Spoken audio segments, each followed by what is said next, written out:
নবাবগঞ্জ ললিতা কলা একাডেমি, নবাবগঞ্জের স্বনামধন্য সাংস্কৃতিক শিক্ষা প্রতিষ্ঠান। আমাদের স্লোগান মাটির সংস্কৃতি ধরে রাখবো আমরা, ছড়িয়ে দিব সারা বিশ্বে। আজ নাফার একটি বিশেষ অনুষ্ঠান ছিল, আপনারা জানেন। আজ বর্ষাকালের প্রথম দিন এবং আমরা বরণ করে নিলাম বর্ষা ঋতুকে। সেই সাথে আজ বাবা দিবস। বাবা দিবস উপলক্ষে আমরা আমাদের যে অভিভাবক বৃন্দ আছে সেই অভিভাবক বৃন্দ বাবাদের বিশেষ সম্মাননা জানালাম। সেই সাথে মাত্রই তো কয়েকদিন আগে ঈদ পালন করলাম, ঈদ উৎসবটাও ছিল। সবকিছু মিলে নাফার শিশু কিশোররা আজ দারুণ আনন্দে মেতেছিল। আমরা একটাই আমাদের প্রত্যাশা, সেটা হচ্ছে আমাদের নবাবগঞ্জের, আমাদের গ্রামের যে শিশু কিশোররা আছে তাদেরকে মানবিক মানুষ হিসেবে গড়ে তোলা এবং দক্ষ নাগরিক হিসেবে গড়ে তোলা।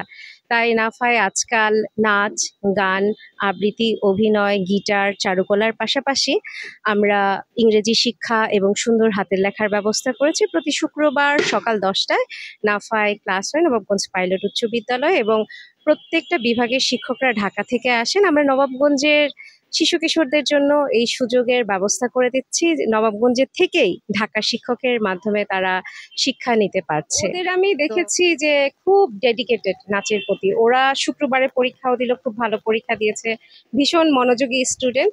আর আমাদের টিচার খুবই ভালো, খেলতে খেলতে বাচ্চাদের নাচ শিখিয়ে ফেলে। দারুণ একটা টিচার রোমা ম্যাডাম, আমি তাকে আন্তরিক ধন্যবাদ জানাই। ওদের উপর যেন কোনো চাপ না পড়ে, এবং নাফায় কিন্তু স্ট্রিক্টলি নিষেধ আছে যে এমন কোনো ভিডিও কন্টেন্ট তৈরি করতে পারবে না যা সমাজের জন্য নেগেটিভ কিংবা বাচ্চাদের বয়সের চেয়ে বেশি কিছু মনে হচ্ছে এরকম যেন অ্যাডাল্ট কন্টেন্ট না হয় বাচ্চাদের দিয়ে, এবং শিশু শ্রম যেন না হয়। আমাদের তো অনেক শিশু শিল্পীরা আছেন এবং ওরা খুব আনন্দের সাথে, আপনারা দেখেছেন যে কি আনন্দের সাথে নৃত্য করছে, দেখেই ভালো লাগে, অবাক লাগে। বাবা সম্পর্কে যদি ব্যক্তিগতভাবে বলতে হয়, একটা কথা বলছিলাম যে মা ডাকটা হচ্ছে শর্টকাটে গভীর, আর বাবা হচ্ছে আহ্লাদে সীমাহীন।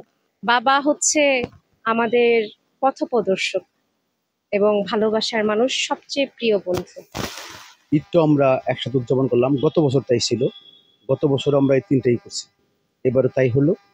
এবং আমরা যেটা করি এটা হলো সাধারণ মানুষের জন্য, যার জন্য আমরা বাইরে করি।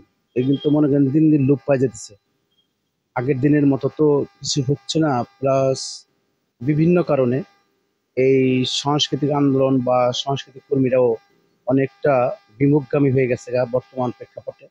আমাদের স্বার্থ এটি, যাতে আমরা সুস্থভাবে এবং স্বাধীনভাবে এই সাংস্কৃতিক চর্চাটা করতে পারি। তাহলেই আমরা মনে করেন দেশের কাছে বা সরকারের কাছে আমরা অনেকটা কৃতজ্ঞতা স্বীকার করব। ছেলেদেরকে বিনা পয়সায় হাতের কাজ শিখাই, কম্পিউটার কাজ শিখাই, তারপরে মনে করেন ব্যবসার কাজ শিখাই। বিভিন্ন ধরনের আমাদের প্রজেক্ট আছে। আপনারা যদি না তুলে ধরেন তাহলে মনে করেন অনেক মানুষ বা দেশের মানুষ বা বিদেশের মানুষ বা আমাদের প্রতিবেশীরা জানতে পারতেছে না যে আমাদের কাজটা কি, আমরা কি করি। এর জন্য তো আমরা আপনার কাছে ঋণী।